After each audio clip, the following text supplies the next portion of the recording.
Waktu diorang nak berangkat balik ni, diorang ada terdengar suara hilayan daripada dalam rumah hantu ni. Anak dia ni, dia toleh ke arah Encik Said tau.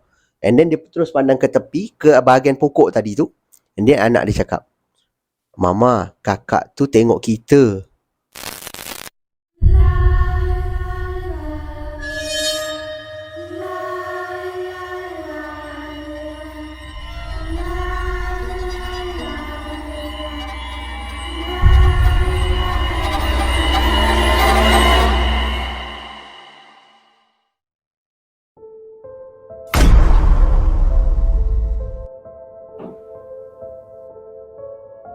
Assalamualaikum dan salam sejahtera.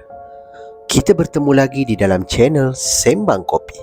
Channel yang akan mengetengahkan kisah-kisah seram yang menarik untuk anda dengarkan. Tapi sebelum aku memulakan apa-apa kisah, ingin aku mengucapkan ribuan terima kasih kepada korang semua yang dah pun subscribe dan support channel aku ni. Yang mana korang semua yang baru sampai ke Sembang Kopi pun, aku nak ucapkan selamat datang. Aku doakan korang semua yang menonton video ini dipermudahkan segala urusan korang semua dan dimurahkan rezeki yang barokah. Untuk kisah seram kita pada video kali ini, kisah ataupun episod kali ini agak istimewa sikit sebab akan ada 4 kisah yang aku akan storykan kat korang, di mana dia hanya 2 pengirim sahaja, tapi seorang pengirim ni dikirimkan kepada aku 3 kisah dalam satu email. So, korang nak tahu tak kisah dia macam mana? Jangan buang masa lagi. Get your coffee. Jom, aku story.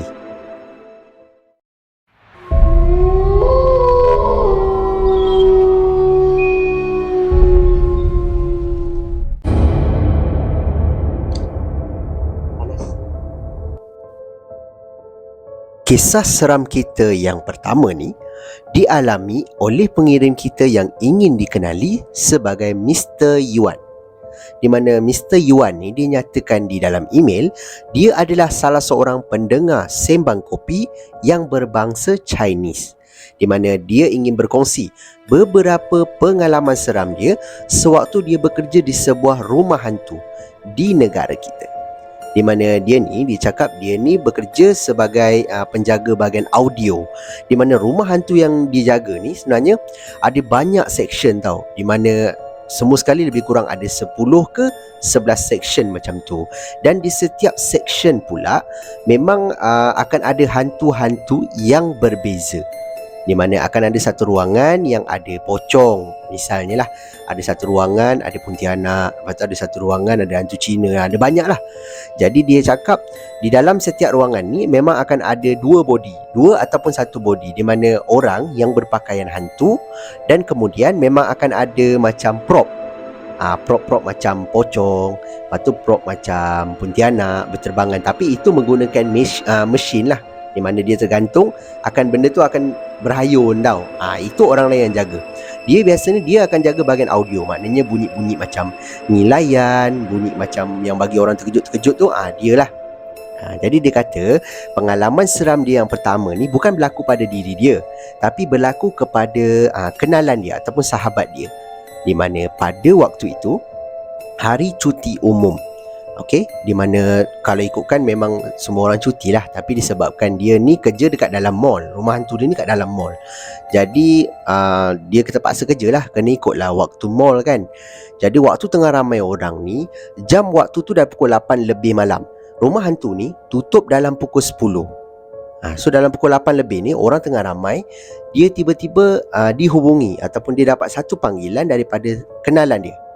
Di mana dia angkat, lepas tu dia jawab lah, hello, dia jawab, cakap dengan kawan dia kan. Lepas tu kawan dia kata, kau kerja dekat rumah hantu dekat sekian-sekian ni mall sekian-sekian ni. So dia kata, aku kerja kat sini, kenapa? Mel lah, jumpa aku sekejap, aku dekat luar ni dia cakap. Luar mana? Ni depan rumah hantu. So disebabkan yalah orang ramai, jadi dia tak boleh nak lari lama sangat kan. So dia pergi terus kat kawan dia. And then kawan dia kata, nak masuk macam mana, nak beli tiket dekat mana? So dia pun tunjuk lah. Tengah-tengah dia berbual kosong ni, dia kata, okey, nanti lepas korang masuk, korang bagi aku feedback tau, takut ataupun tidak. Dia cakap macam tu. So Mr. Yuan ni kata okay, so kawan-kawan dia ni cakap okay, nanti dia bagi tahu. So kawan-kawan dia pun masuklah ke dalam rumah hantu ni. Mr. Yuan ni macam biasalah, dia memang duduk dekat panel lah, maknanya ada ruangan yang memang jaga bahagian sound kan. So bila kawan-kawan dia masuk, and then bila kawan dia keluar, kawan dia takkan melalui pintu yang dia masuk ni, dia akan keluar lalu pintu lain. So dia tak sempatlah jumpa kawan-kawan dia tu. Cuma kawan-kawan dia ada pesan, di mana nanti bila habis waktu kerja, dalam pukul 10 kau habis kerja kan, habis waktu kerja jomlah kita lepak minum. Sebab diorang pun kebetulan ada kat kawasan tu. So Mr. Yuan kata okey lah, boleh je. Lepas saja habis kerja, dia terus pergi kat kedai makan yang kawan dia janji tadi. Dia pun minum dan sebagainya, ceritalah borak-borak kosong. Ada yang cerita pasal kerja kan, pasal keluarga semua. And then tiba-tiba Mr. Yuan ni dia selit tau sedikit. Dia punya conversation tu dia selit. Tak, macam mana rumah hantu tadi? Feedback. Takut tak? Dia kata kan, takut. Engkau jaga bahagian mana? Kawan dia cakap, oh aku jaga bahagian sound je. Oh yang bunyi-bunyi tu. Dia kata oh hebat-hebat dia cakap. So Mr. Yuan kata, habis macam mana? Takut tak? Takut. Dalam banyak-banyak section ataupun bilik ni, mana yang paling takut? Dia kata dekat section tak pasti, tapi dekat dengan pintu. So Mr. Yuan ni tanyalah, okay, hantu apa yang ada dekat dalam section tu? So kawan-kawan Mr. Yuan ni cakap, ada macam nenek kebayan. Lepas tu macam ada sungai buatan tau. Sungai tu diorang buat lah. So akan ada nenek kebayan dan duduk kat situ. Lepas tu ada perempuan tua, hantu-hantu yang macam tu. So Mr. Yuan ni fikir-fikir, oh baru dia tahu, okay, ini section 9. Okay, oh maknanya korang takut dengan hantu tu?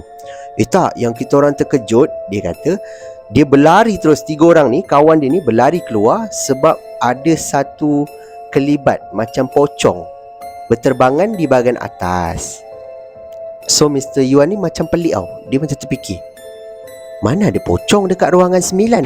Sebab pocong hanya di ruangan 5 saja, ataupun section 5 ni, bilik yang nombor 5 ni, itu memang ada hantu pocong. Tapi hantu pocong dia tak terbang. Hantu pocong ni dia ada yang tergantung, lepas tu dia macam melompat. And then Mr. Yuan kata ada satu pocong yang sedang berbaring. Bila akan ada orang lalu, pocong tu akan bangun, macam mengejutkanlah orang-orang yang lalu tu.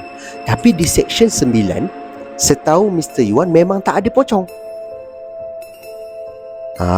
So Mr. Yuan cakap, macam mana dia lalu dekat atas? Dia lalu dekat atas kita orang. So kita orang terus lari lah, dia cakap macam tu. Okay, so bila Mr. Yuan ni balik semula ke rumah hantu tu keesokan harinya, dia pun tanyalah kawan-kawan dia yang bahagian prop. Dia cakap, semalam dalam pukul 8 lebih macam tu, section 9 memang ada hantu pocong ke? Dia cakap macam tu. So kawan-kawan dia ni yang jaga bahagian prop ni cakap lah, tak ada, mana ada. Ruangan 9 bukan pocong. Ruangan 9 ruangan macam hantu nenek kebayan tu. Okay, kat situ menjadi tanda tanya lah. Apa yang kawan-kawan dia nampak pocong tu? Adakah pocong tu memang prop, tapi kawan dia saja tak bagi tahu dia, ataupun memang ada jelmaan hantu pocong di ruangan itu? Itu adalah kisah yang pertama. Di mana kisah yang kedua pula berlakunya kepada Mr. Yuan sendiri. Di mana Mr. Yuan ni bagi tahu memang setiap 9.45 akan ada seorang daripada pekerja rumah hantu ni akan ikut orang terakhir yang masuk ke rumah hantu ni. Maknanya ada seorang customer yang terakhir masuk, akan ada budak yang ikut daripada belakang. Sebab dia akan pastikan tak ada lagi orang yang tertinggal dekat dalam. Dia akan ikut lah sampai semua dah keluar. Dia akan bagi tahu pintu depan, and then Mr. Yuan ni dia akan masuk. Dan dia akan check lah macam ada barang tertinggal ke, ataupun kadang-kadang orang tertinggal slipper, orang tertinggal beg duit. Sebab orang berlari tau dalam tu. Bila dia nampak hantu ke terkejut, dia akan berlari, melompat. Jadi memang kadang-kadang ada barang yang tertinggal. Jadi Mr. Yuan cakap dia pun masuk saja ke ruangan yang pertama. Dia memang dah pegang walkie-talkie. Okay, dia akan check semua ada barang tertinggal, tak ada. Dia akan check prop semua ada yang bergerak lah. Jadi dia pun bagi tahu dekat budak luar, okay, tolong tutup prop di ruangan 1 dan juga sound di ruangan 1. Dan akan ada budak lah, seorang budak yang duduk dekat panel dekat luar, dia akan off. Jadi benda tu orang kata berterusan lah. Section 2, Section 3, Section 4, sampailah ke Section 6. Di mana section 6 ni Mr. Yuan bagi tahu akan ada hantu macam hantu yang muka dia memang hodoh, iaitu macam Lang Sui lah, senang cerita dia kata Lang Sui. Di mana bukan kat situ tak ada body, tak ada orang yang duduk kat situ, semua mesin. Maknanya akan ada hantu yang daripada atas dia akan turun ke bawah. Dia akan mengejutkan pengunjung yang datang tu lah. Jadi dia cakap bila sampai kat ruangan tu memang dia dah rasa macam lain tau. Sebab yelah, dia punya reka bentuk pun dah menakutkan. Jadi dia kata okey, dia cek lebih-lebih kurang. Dia kata okey, tak ada apa yang tinggal. Dia pun bagi tahu dekat budak luar, okey, section 6 dah boleh tutup. So yang jaga kat panel ni, dia tutup lah prop ni. Daripada prop ni bergerak-gerak terus berhenti, and then sound pun berhenti. So Mr. Yuan ni dia pun berjalan nak menuju ke section yang berikutnya. Tapi korang bayangkan, waktu dia tengah berjalan nak ke pintu, nak ke section yang ketujuh ni, dia macam ada terdengar satu suara ketawa daripada arah belakang. Suara tu macam seakan-akan suara perempuan tau. Macam contohlah ni aku bagi macam hi hi hi hi hi hi hi daripada belakang. So Mr. Yuan ni terkejut tau, sebab dia seorang dalam bilik tu. So dia terdengar tu, dia pusing ke belakang.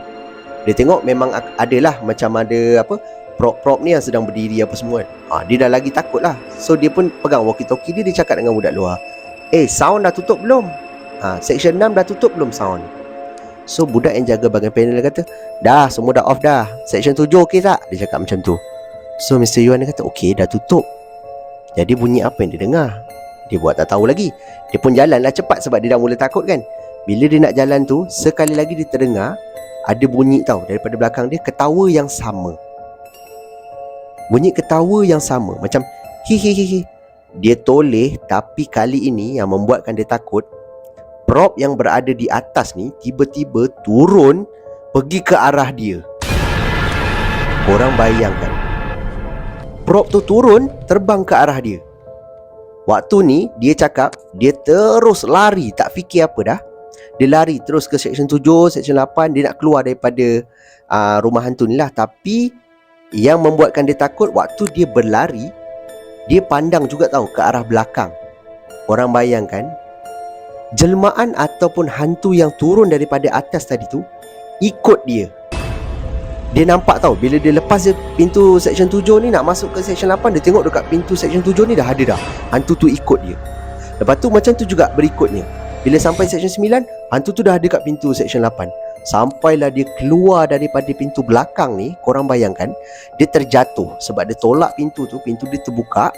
Mr. Yuan cakap dia terjatuh. Bila dia pandang ke belakang, hantu itu ataupun jelmaan itu dah berada betul-betul di depan pintu belakang. Cuma dia tak keluar. Sampailah pintu tu tertutup dengan sendiri. And then Mr. Yuan ni dah mula menggigil kan. Dia dah takut. Adalah 2 orang kawan dia Melayu yang pekerja juga dekat rumah hantu ni. Angkatlah Mr. Yuan ni. So dia kata, you okey tak okey? And then dia kata dia kena ganggu dengan hantu dekat dalam. So kawan-kawan Mr. Yuan ni cakap lah, mana ada lagi, orang dah tak ada dekat dalam. Dah tutup belum semua? Dia cakap dah tutup dah, sampai section 6 saja. Section 7 semua dia tak check sebab dia lari, sebab dia kena ganggu dengan hantu. So kawan-kawan dia ni macam okey lah, tak apalah. Dia bawa Mr. Yuan ni ke pintu depan. And then dia tanya, Mr. Yuan ni tanya dekat budak yang jaga panel ni, betul ke you tak main-main ke? Section 6 you sudah tutup belum? Sudah, you tengok dekat sini. Dia pun tunjuklah dekat panel tu kan, memang dah off dah. Daripada segi sound dengan prop tu yang bergerak-gerak tu, semua dah off. Cuma yang on macam yang nombor 7, bilik nombor 8, bilik nombor 9 ni masih lagi on lah. Sebab Mr. Yuan ni tak bagi arahan apa-apa melalui walkie-talkie. Dia just lari je kan. So adalah 2 orang budak Melayu ni yang masuk, and then check lah semua sekali. And then korang bayangkan, bila budak-budak ni masuk, tak ada apa-apa pun yang berlaku. Dan bila dia orang dah masuk apa semua, dia orang ni lah, turn off lah semua kan. Daripada segi sound apa semua tutup. Cuma Mr. Yuan ni cakap yang membuatkan dia rasa yang itu betul-betul hantu, sebab prop itu ataupun macam prop hantu Lang Sui ni, dia takkan terbang pergi dekat pengunjung. Dia takkan buat macam tu. Benda tu hanya akan turun daripada atas ke bawah. Ke atas ke bawah macam tu. Maknanya mengejutkan pengunjung je. Tapi korang bayangkan, Mr. Yuan ni, benda tu terbang ke dia. ke arah dia. Daripada atas ni, dia tengok benda tu kat atas, terbang kat dia. Dan yang tak boleh tahan, bila dia lari ke pintu belakang, dia diikuti oleh benda tu.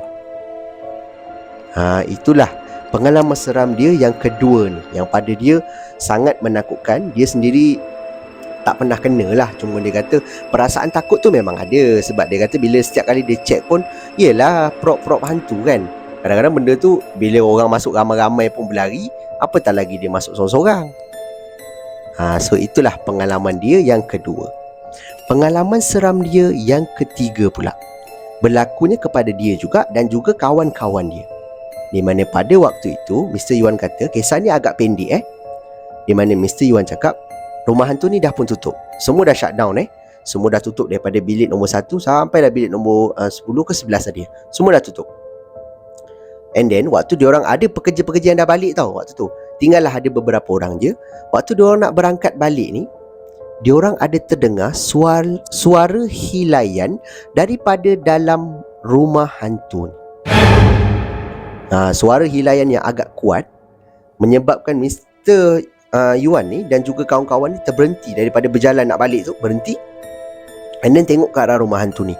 Rumah hantu ni dah gelap lah, maknanya dah tutup semua kan. So salah seorang daripada kawan Mr. Yuan ni budak Melayu, dia pun lari pergi ke arah panel. And then Mr. Yuan pandang ke kawan dia ni, kawan dia kata, jom lah, kita gerak. Dia cakap macam tu. Bila dia orang keluar daripada mall ni, dia pun duduklah dalam 4 ke 5 orang ni. Dia orang pun tanya, ada lagi ke sound yang terbuka tadi? Tak ada weh, panel tu pun dah tak hidup dah. Sebab dia orang dah tutup dah plug yang sambungkan ke arah panel ni. So bunyi apa yang diorang dengar? Hilayan itu hilayan apa? Daripada segi sound ke? Ataupun memang ada sesuatu yang berada di dalam itu, ataupun dalam rumah hantu ni, yang cuba memberitahu keberadaan dia di dalam rumah hantu tu. Korang boleh tinggalkan pendapat korang dekat ruangan komen dekat bawah. Memang Mr. Yuan ni cakap mungkinlah ada masalah daripada segi teknikal mungkin. Sebab benda-benda tu, yelah, masalah teknikal ni kadang-kadang kita tak jangka kan. Rasa macam dah off tapi benda tu masih lagi berbunyi mungkin. Tapi pengalaman ini betul-betul memberikan rasa takut kepada Mr. Yuan dan juga pekerja-pekerja yang bekerja di rumah hantu tu. Di mana pengunjung masuk and then keluar and then balik kan. Dia orang ni hari-hari akan masuk dekat rumah hantu ni. So apa pendapat korang? Kisah ini seram ataupun tidak? Korang boleh tinggalkan pendapat korang di ruangan komen dekat bawah.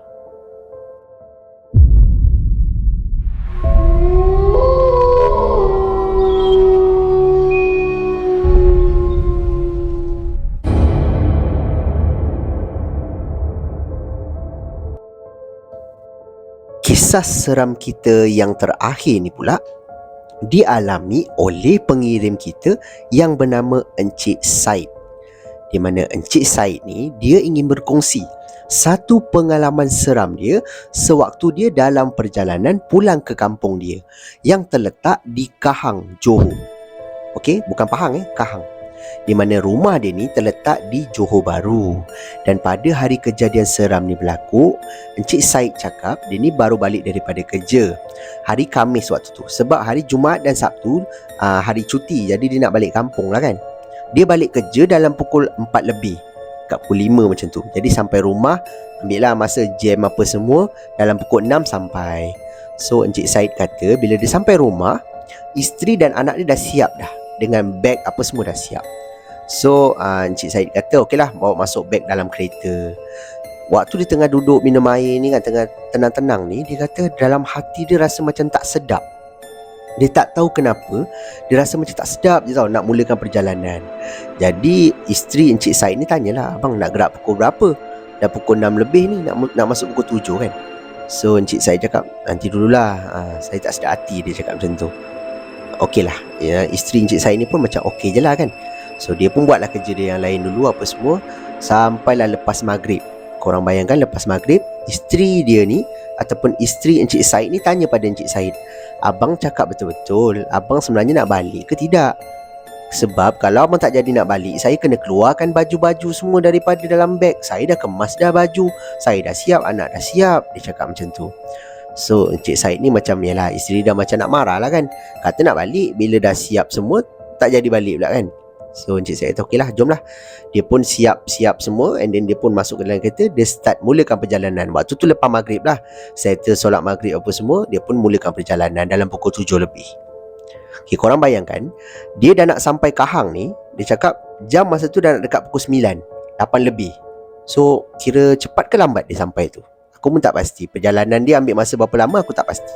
So dia cakap dalam perjalanan dia, bila dah nak sampai kawasan Kahang ni, dia akan melalui satu kawasan ataupun jalan yang tak banyak kereta. Bukan jalan kampung, dia jalan yang biasa je, tapi tak banyak kereta dan tak ada lampu jalan. So Encik Said ni cakap dalam perjalanan ni entah macam mana nasib dia tak baik, dia punya temperature kereta ni naik melambung tau, sampaikan tahap macam dah nak sampai ke tahap merah tu. Dia pun tak tahu kenapa, sebab dia tak check lah pula dia punya radiator ke apa. Sebab jalan dalam Johor je.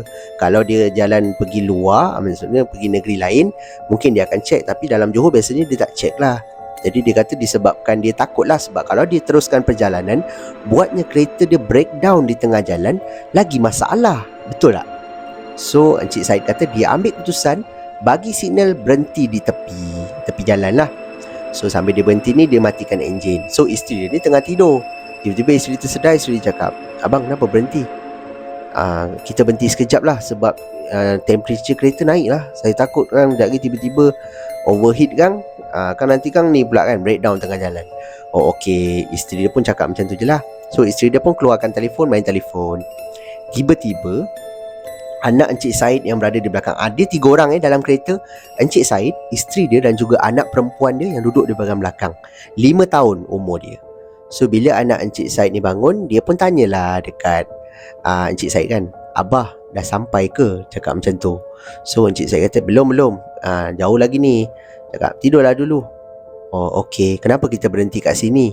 Anak dia cakap. So Cik Said bagi tahulah, taklah abah tengok temperature kita ni naik tinggi, kena berhenti dulu tidur. Tak apa, lambat lagi nak sampai. Dia cakap macam tu. And then anak dia pun okey lah, diam je kat belakang. Sambil tu anak dia ni tengok dekat bahagian tepi kan, ruangan tepi. Memang gelap tau, tepi jalan ni gelap, banyak pokok. Cuma dekat tepi kereta Encik Said ni ada satu pokok besar tau, yang bukanlah pokok besar yang menakutkan pun, cuma pokok tu besar. And then dekat bawah pokok ni ada macam yang Cina, orang Cina buat semayang, letak kuih, letak oren, lepas tu ada colok kan, macam tu dekat pokok tu. Encik Said pun cakap tak tahulah kenapa benda tu ada kat situ. Adakah tempat semayang dia ke, tak tahu, tapi memang benda tu ada kat situ. So korang bayangkan, tiba-tiba anak Encik Said ni, dia tengok kat tepi kereta. Dia tengok lama tau. Encik Said tak perasan tau mula-mula. And then anak Encik Said ni tanya dekat mak dia kan, Mama, makanan dekat situ boleh makan ke? Dia cakap macam tu. So isteri Encik Said ni cakap lah, makanan mana? Dia pun tengok dekat tepi kan, oh ada makanan yang orang Cina letak tu kan. Tu tak boleh makan lah, itu dah berapa lama dah tu, entah dah basi, tak boleh makan. Itu lagi pun orang Cina buat semayang lah. Dia cakap macam tu. Oh iya ke? Kenapa kakak tu makan? Dia cakap macam tu. Kenapa kakak tu makan? So isteri Encik Said ni agak terkejut tau bila dengar. And then dia pun pandang dekat tepi. Dia kata, mana ada kakak? Dia cakap macam tu. And then anak dia kata, ada, kakak tu tengah makan. Dia cakap macam tu.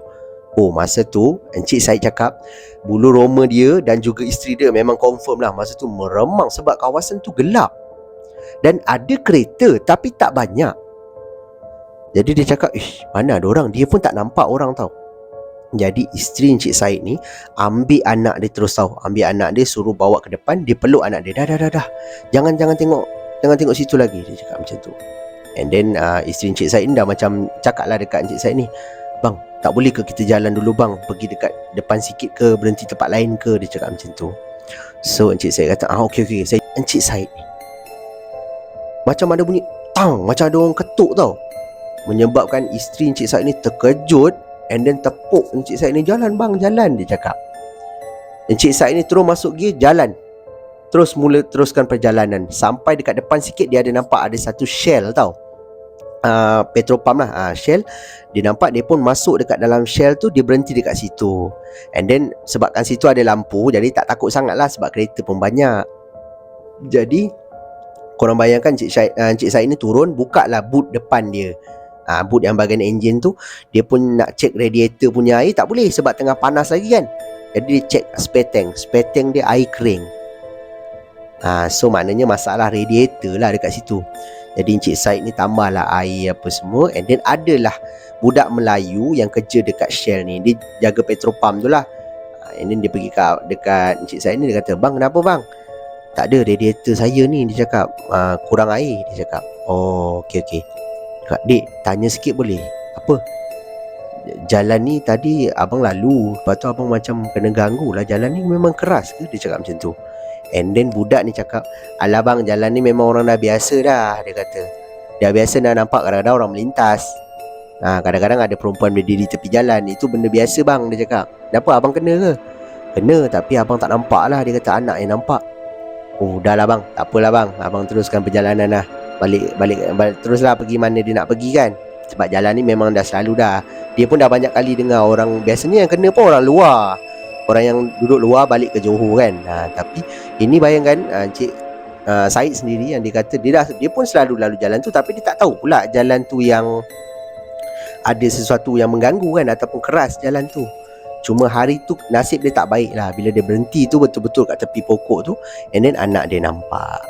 Dan kisah dia pun habis kat sini. Selepas daripada tu Encik Said kata dia baliklah ke kampung dia ataupun rumah mak dia ni. And then dia pun ceritalah dekat ahli keluarga dia. Ahli keluarga dia seorang pun tak pernah kena lah. Cuma dia kata, agak seram lah sebab yelah anak dia nampak kan. Cuma ada satu lagi, waktu tu dia baru sampai daripada rumah, baru sampai ke rumah mak dia. And then Cik Syed kata bila sampai je, dia pun suruh isteri dia bawa anak dia masuk ke dalam rumah cepat-cepat, cuci kaki apa semua, and then mandikan anak dia. So isteri dia pun ikut je lah cakap Encik Syed ni. Dia pun bawa anak dia terus masuk dalam. Encik Syed ni, dia pun buka lah bonet, dia ambil beg-beg nak bawa turun. Waktu dia nak melintas ini, dia nak masuk ke rumah ni, dia kena lalu tingkap sebelah isteri dia tahu. Tapi dia terperasan, korang bayangkan dia terperasan ada sesuatu dekat tingkap cermin isteri dia, di mana benda tu adalah bentuk tapak tangan yang seakan-akan macam basah ataupun berminyak melekat dekat cermin tu. Ada 2 tapak tangan. Bila Encik Syed pergi dekat tapak tangan tu, Encik Syed ambil, ini apa benda, minyak ke? Dia kata kan. Dia pun bau tu sangatlah busuk. Sampaikan Encik Syed kata, ni bau apa ni? Kenapa? Ni cecair apa? Dia cakap macam tu kan. So dia pun ambil kain, dia pun lap lah. Tapi keesokan harinya lah, bukanlah malam tu. Malam tu dia just masuk rumah je lah. Esok dia tengok memang benda tu ada lagi, macam dah nak mula kering kan. Dia pun ambil kain, dia lap apa semua. Dia ada ambil gambar lah, cuma dia tak send lah pula gambar tu kat aku. Kalau tak, boleh aku share dengan korang kan. So itulah pengalaman yang dialami oleh pengirim kita ni, iaitu Encik Syed. So pada pendapat korang macam mana? Kisah ini seram ataupun tidak? Korang boleh tinggalkan pendapat korang di ruangan komen dekat bawah. Jadi itu sajalah kisah seram kita untuk video kita pada kali ini. So pada pendapat korang macam mana? Dalam keempat-empat kisah yang aku storykan dekat korang ni, mana satu kisah yang paling menyeramkan? Korang boleh tinggalkan pendapat korang di ruangan komen dekat bawah. Dan yang mana korang semua yang ada kisah-kisah seram yang korang nak share dengan aku, korang bolehlah kirimkan ke alamat email Sembang Kopi ataupun Telegram Sembang Kopi, di mana link Telegram dan juga alamat email aku memang dah sediakan siap-siap di ruangan description dekat bawah. Dan di kesempatan ni, aku juga nak ucapkan ribuan terima kasih kepada korang semua yang memilih Sembang Kopi sebagai platform untuk korang dengarkan kisah-kisah seram.